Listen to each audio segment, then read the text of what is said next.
आप सभी को जय मसीह और प्रभु की शांति और अभिवादन हमारा स्वीकार करें। आपके साथ प्रभु की शांति बनी रहे।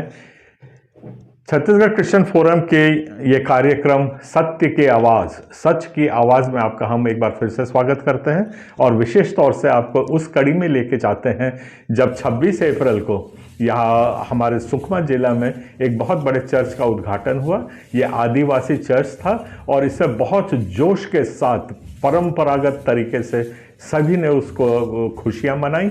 विशेष तौर से जो हमारे गैर मसीही भाई ट्राइबल्स में से हैं, जो जनजातियों में से जिन्होंने मसीहत को स्वीकार नहीं किया है, वो लोग भी उसमें जुड़े थे और एक बहुत बड़ा कार्यक्रम हुआ था और बहुत जोशीला उद्घाटन हुआ था। इस जोशीले उद्घाटन का कारण क्या था, इसके कुछ इतिहास में आपको मैं लेके जाना चाह रहा हूं। और क्योंकि लोग समझ नहीं पाते हैं कि आखिरकार इतना बड़ा खुशी क्यों मनाई जा रही है, तो दोस्तों ये समय था 2013 का। 2013 में यही चर्च एक छोटा सा चर्च था जो 20 फुट बाय 20 फुट की जमीन पे बना हुआ था। वो जमीन एक ईसाई भाई के खुद की जमीन थी उसकी, और उसके ऊपर उन लोगों ने एक 20 बाय 20 फुट का एक कमरा बनाया था जिसमें करीब करीब 20-25 लोग आकर के दुआ प्रार्थना करते थे। यह है इतिहास 2013 का। उसकी फोटो भी आप देख रहे हैं, यहाँ पे वो है। और ये लोहांडी गुडा की जगह है जहाँ का चर्च ये पहले स्थापित हुआ था। इस चर्च में बनाने के लिए वहां के ग्राम पंचायत ने भी 10,000 रुपए का योगदान दिया था कि हमारे आदिवासी भाई अगर वहां प्रार्थना करना चाहते हैं तो वहां भी प्रार्थना कर सकते हैं, और इसलिए उनको सहयोग राशि 10,000 रुपए दी गई थी। अचानक एक दिन वहां से बुलडोजर, पुलिस का पूरा अमला और भगवादारी नारे लगाते हुए आए और पुलिस की देखरेख में और तहसीलदार की उपस्थिति में वो भगवाधारियों ने आकर के पूरा का पूरा चर्च को तोड़ डाला, तहस नहस कर दिया, बगैर किसी कारण के, बगैर किसी नोटिस के, बगैर उसको सूचना दिए हुए कि ये क्या तोड़ना है, कि आपको हटाना है। कोई भी ऐसी प्रक्रिया अपनाई नहीं गई जो कानून के तहत मान्य होती है। इस किस्म से वो पूरा चर्च टूट गया और पूरा का पूरा ध्वस्त कर दिया गया। और इस घटना से बहुत ज़्यादा आहत वहाँ के लोग हुए थे। जो ईसाई विश्वास में थे वो तो बहुत ही ज़्यादा टूट गए थे, पर इसको एक किस्म से आदिवासी अधिकारों के ऊपर आक्रमण के भी दौर से बाकी गांव वालों ने भी देखा। इस तरीके से वहां के जो बाकी गांव वाले भी थे वो भी इस अभियान में जुड़ गए और अपने आप को आहत महसूस कर रहे थे कि सरकार अपने नियम का पालन ना करते हुए, क्योंकि हम आदिवासी हैं इसलिए क्या हमें तोड़ा गया है, ये बात उनके दिमाग में घर कर गई थी।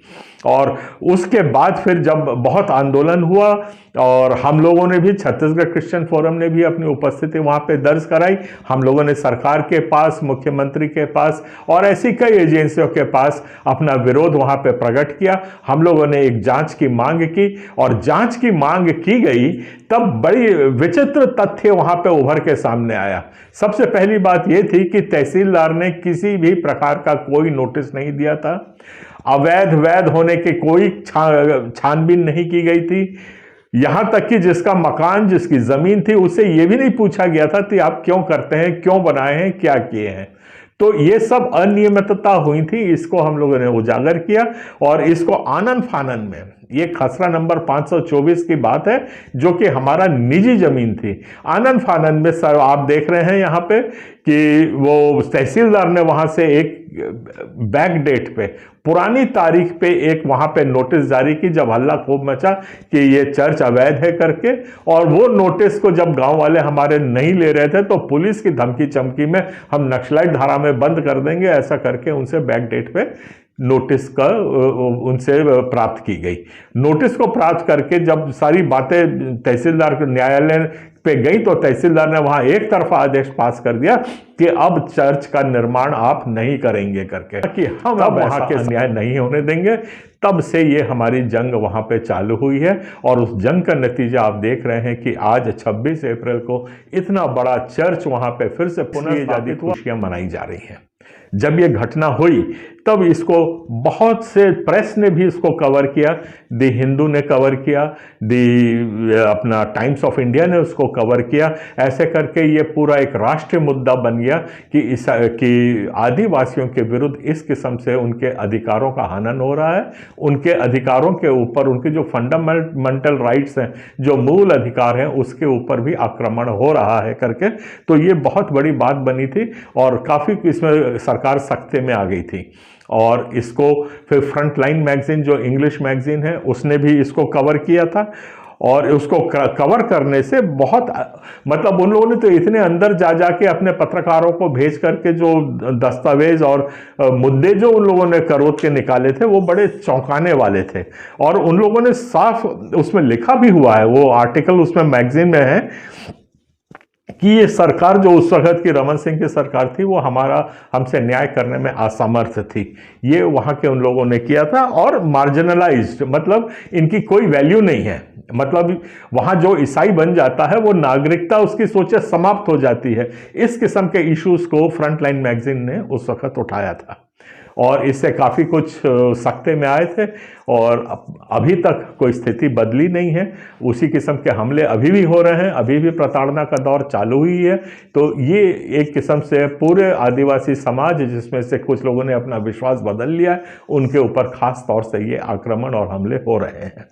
उसी प्रकार से तहलका मैगजीन जो एक हिंदी की मैगजीन है उसने भी बातों को उठाई थी और उसने एक बहुत बड़ी बात वहां पे लिखा था। उनके आर्टिकल में लिखा हुआ है कि ठेंगे पे धार्मिक स्वतंत्रता अधिनियम, ये उसके वर्ड्स हैं जो तहलका मैगजीन ने वहां पे लिख के दिया था कि ठेंगे पे धार्मिक स्वतंत्रता अधिनियम, मतलब यहाँ का जितना शासकीय अमला है, जितने वहाँ के बाकी अतिवादी लोग हैं, जो बाकी वहाँ पे घुस के जो उनके ऊपर आक्रमण कर रहे हैं आदिवासी को, वो धर्म स्वतंत्रता अधिनियम को नहीं मानते और तेल लेने गया ऐसा अधिनियम करके भी वहाँ पे कई बार हमको ऐसा सुनने को मिला है।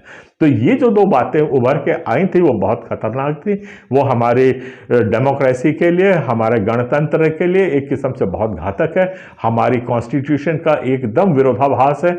जब एक तरफ हमको हमारा संविधान कुछ अधिकार देता है तो उस अधिकार को शासन एक चुटकी दबाते ही समाप्त कर देता है। ये बड़ा चिंतनीय विषय है।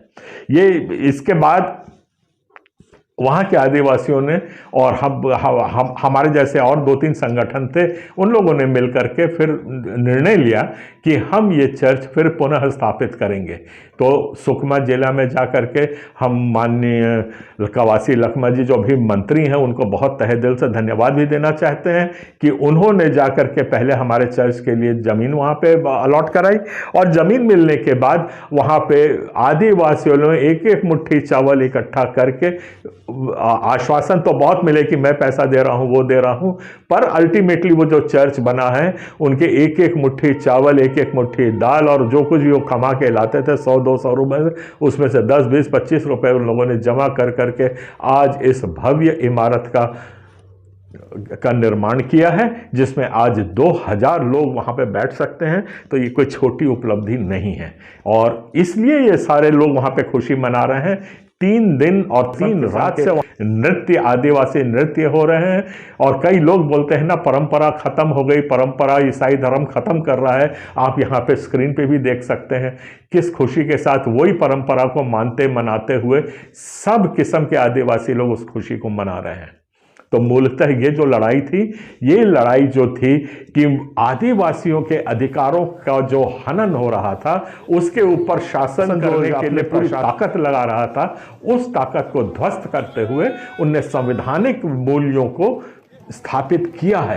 ये संविधान की स्थापना की खुशी मनाई जा रही है, ना कि चर्च की। चर्च तो एक प्रार्थना की जगह है, वो टूटा है, उसकी खुशी तो है ही है, पर सबसे बड़ी बात यह है कि फिर यहाँ पे लोग, उसमें बाकी लोग भी जुड़े, उस चर्च को बनाया गया और आज ये सही सौहार्दपूर्ण वातावरण देखने के लिए हम लोग ललायत हैं कि सब जगह ऐसा प्रेम शांति की भावना रहे।